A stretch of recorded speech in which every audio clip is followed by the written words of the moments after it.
Hey crew, your captain here, the Scott Morgan, jumping in here on live, also going out to YouTube, and this is my New Year's Eve. This is 2018, closing out the year post. Man, what kind of year did you have? Did you make some resolutions? How did those resolutions go? Well, if you're like most people, resolutions might have fizzled out. And you know what? If that happened, you're in good company, because I think it probably happens to a lot of people. And that's part of the problem. I think sometimes we go into the new year, we want to make resolutions, but we really lack commitment. And sometimes our resolutions are just really great ideas, and we just don't write them down, we don't commit to them, and we don't really purpose ourselves to make those things happen. So instead of resolutions, I want to encourage you to ditch that whole idea altogether and come up with 2 or 3 goals. And more specifically, when I talk about goals, they have to be SMART goals. They have to be specific, measurable, attainable, relevant to you, as well as time-based. And written down and committed to are 2 of the most important things. I used to have resolutions too all the time. And when I started 2018, and I posted this on Facebook earlier, when I look back on 2018 was really one of the best years of my life. It's just on a lot of different levels, a lot of really great things happened. But there were 3 goals that I had to go into 2018 that I knew that these were the things that I wanted to accomplish, and they all happened. Goal number 1, start a podcast. And my good friend Richard Wolf and I started the Maximize You podcast that you can find on iTunes, Spotify, Stitcher, and Anchor. And we have a really good time with that. We're going to be kicking that back off. We had our busy season at work over the last 3 months, so we didn't post a whole lot, but we're going to be kicking that off again here in January. But we had several episodes that we posted.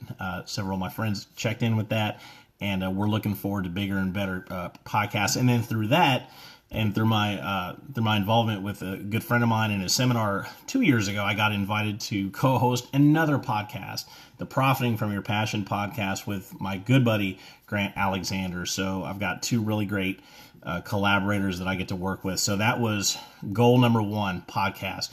Goal number 2, my first paid solo training gig. And that was something that I just knew that I wanted to do, and I wanted to get that under my belt. As an area that I want to be able to move into, speaking and training a little bit more, and that happened too. And not only did that happen, but I also had an invite for a repeat performance and a next level performance, doing some training. So it was really, really cool to be able to do that. Had a great time delivering that training, and I'm looking forward to the possibility of more in 2019. And then third, starting my book.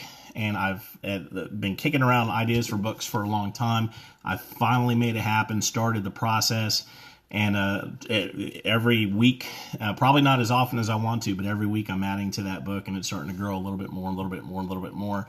And then my goal is to have the book published by the end of the first quarter in 2019. I am so jacked up over that. I'm really excited. Why do I mention those things? I'm not necessarily bragging to you about them.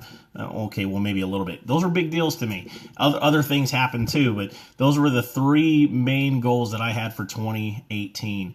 And why am I bringing that to your attention? Because I wrote them down.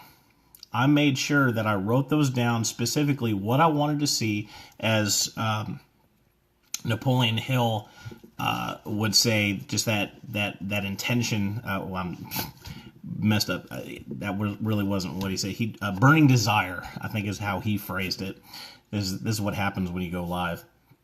He had that burning desire, that one intention, and that one goal that you have, and then laying out all the steps you're going to make to be able to make those things happen. And that's what I did. I listed those things out. This is what I wanted to see by the end of the year, and worked to make those things happen. And that's a big difference between a goal and a resolution. So a lot of folks are doing resolutions. They want to just I want to go to the gym more, I want to eat better. And what happens? The gyms swell with all sort of people after the first of the year. Then by the time you get to February, or down here in South Louisiana by about Mardi Gras season, it starts thinning out a little bit. Because we just have great intention, but we don't move forward with making those happen. So I want to encourage you today, make goals. Don't go out there and make 5 or 6 or 7 or 8 goals. 3 goals at the most. That's it for your year. And if you want to actually draw it down a little bit more, make them for the quarter or the first month if you want to. Just something that's going to be realistic for you. And again, I like the SMART goal format myself. That's what I've taught in time management courses back when I was a full-time trainer. But specific, measurable, attainable. It's got to be realistic, right?